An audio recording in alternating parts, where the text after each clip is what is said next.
नमस्कार दोस्तों। जब भी जूते खरीदने की बात आती है हमारे दिमाग में एक बहुत कॉमन सवाल आता है, सस्ता जूता लें और अभी पैसे बचा लें या महंगा जूता लें और लंबे समय के लिए आराम और टिकाऊपन पाएं। पहली नज़र में सस्ता जूता बहुत अच्छा फैसला लगता है क्योंकि जेब से कम पैसे निकलते हैं। लेकिन असली सवाल ये है कि क्या सस्ता जूता सच में सस्ता पड़ता है या फिर धीरे धीरे वही आपकी जेब पर ज्यादा बोझ डाल देता है। सोचिए, आपने एक सस्ता जूता खरीदा 500 या 700 रुपए में। उस समय आपको लगा कि आपने बहुत समझदारी वाला फैसला लिया क्योंकि आपने कम पैसे खर्च किए। लेकिन कुछ ही महीनों बाद उसका सोल घिसने लगा, सिलाई खुलने लगी या पहनने में असहज लगने लगा। फिर आपको नया जूता खरीदना पड़ा। अब अगर आप साल में 2 या 3 बार सस्ता जूता खरीद रहे हैं तो कुल खर्च धीरे धीरे बढ़ने लगता है। ऊपर से हर बार नया जूता ढूंढने का समय, बार बार खर्च करने की आदत और कई बार पैरों का दर्द भी अलग। अब दूसरी तरफ देखिए, आपने एक थोड़ा महंगा जूता खरीदा, मान लीजिए 2000 या 3000 रुपए का। शुरुआत में ये खर्च ज्यादा लगा, शायद खरीदते समय थोड़ा सोचना भी पड़ा। लेकिन अगर वही जूता अच्छी क्वालिटी का है, मजबूत है, आरामदायक है और 1 से 2 साल तक आराम से चल जाता है तो लंबे समय में वही ज्यादा सस्ता साबित हो सकता है। यानी शुरुआत में खर्च ज्यादा लेकिन बार बार खरीदने की जरूरत कम। यही असली लॉन्ग टर्म सेविंग है। लेकिन यहाँ एक जरूरी बात समझनी चाहिए, महंगा जूता हमेशा अच्छा हो ऐसा जरूरी नहीं है। कई बार हम ब्रांड के नाम पर पैसे दे देते हैं, क्वालिटी के नाम पर नहीं। मतलब सिर्फ इसलिए कि जूता महंगा है वो आपके लिए सही डील हो ये पक्का नहीं है। उसी तरह हर सस्ता जूता भी खराब हो ये भी जरूरी नहीं। असली समझदारी कीमत नहीं, वैल्यू पहचानने में है। आपको देखना है कि जो पैसा आप दे रहे हैं उसके बदले आपको टिकाऊपन, आराम और लंबे समय तक इस्तेमाल मिल रहा है या नहीं। मान लीजिए किसी ने 600 रुपए का जूता खरीदा और वो सिर्फ 4 महीने चला। 1 साल में उसे 3 बार जूते खरीदने पड़े, कुल खर्च हो गया करीब 1800 रुपए।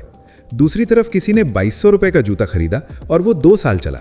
अब पहले व्यक्ति ने 2 साल में लगभग 3600 रुपए खर्च कर दिए, जबकि दूसरे व्यक्ति ने सिर्फ 2200 रुपए में काम चला लिया। यही फर्क है सस्ती खरीद और समझदारी वाली खरीद में। अब बात सिर्फ पैसे की नहीं है, आराम की भी है।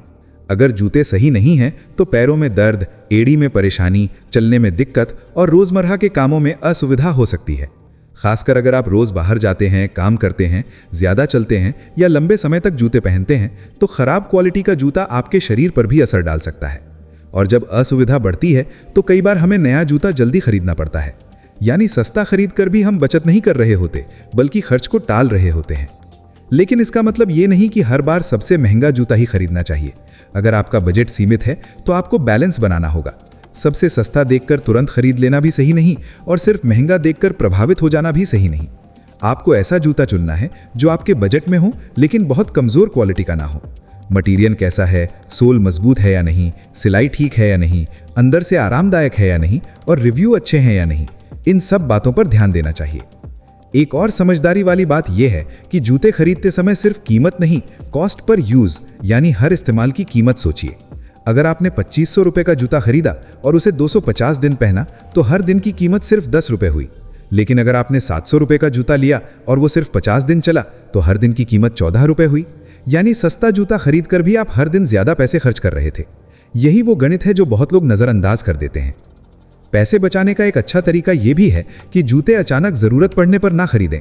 जब चीजें इमरजेंसी में खरीदी जाती हैं तब हम अक्सर जो मिल जाए वही ले लेते हैं। अगर आप पहले से प्लान करके खरीदेंगे, सेल का इंतजार करेंगे, ऑफर देखेंगे और जरूरत के हिसाब से सही जोड़ी चुनेंगे तो आप अच्छी क्वालिटी का जूता भी कम कीमत में खरीद सकते हैं। यानी स्मार्ट शॉपिंग से आप दोनों फायदे पा सकते हैं, अच्छा जूता और बचत भी। साथ ही जूते की देखभाल भी बहुत जरूरी है। कई बार लोग अच्छा जूता खरीद लेते हैं लेकिन उसका ध्यान नहीं रखते, गंदा छोड़ देते हैं, पानी में भीगा रहने देते हैं, गलत तरीके से रखते हैं और फिर जूता जल्दी खराब हो जाता है। अगर आप जूते को साफ रखें, सही जगह रखें, जरूरत हो तो सोल या लेस बदलें तो वही जूता और लंबे समय तक चल सकता है। इसका मतलब है बचत सिर्फ खरीदने में नहीं, संभाल कर इस्तेमाल करने में भी होती है। तो आखिर लॉन्ग टर्म में ज्यादा पैसा कौन बचाता है? जवाब है ना हमेशा सस्ता जूता, ना हमेशा महंगा जूता। असली बचत उस जूते में है जो कीमत के हिसाब से ज्यादा चले, आराम दे और बार बार खरीदने की जरूरत कम करे। अगर बहुत सस्ता जूता जल्दी टूट जाता है तो वो महंगा साबित होता है, और अगर बहुत महंगा जूता सिर्फ ब्रांड के नाम पर है लेकिन उपयोग उतना नहीं है तो वो भी समझदारी नहीं है। सही फैसला ये है कि आप जरूरत, बजट, इस्तेमाल और टिकाऊपन इन चारों को साथ में देखकर खरीदें। रोजमर्रा के इस्तेमाल के लिए ऐसा जूता लें जो मजबूत हो, आरामदायक हो और लंबे समय तक चले।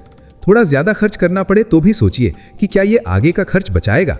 अगर जवाब हाँ है तो वो खर्च नहीं, समझदारी वाला निवेश है। याद रखिए, पैसे बचाने का मतलब सिर्फ कम खर्च करना नहीं होता। पैसे बचाने का मतलब होता है सही जगह खर्च करना। जूतों के मामले में भी यही नियम लागू होता है। जो चीज़ लंबे समय तक साथ दे, आराम दे और बार बार जेब खाली ना कराए, वही असली बचत कराती है। इसलिए अगली बार जूते खरीदते समय सिर्फ प्राइस टैग मत देखिए, उसकी उम्र देखिए, उसका आराम देखिए और ये सोचिए कि आज का फैसला आपके आने वाले महीनों का खर्च कम करेगा या बढ़ाएगा। तभी आप सच में समझदार खरीदारी कर पाएंगे।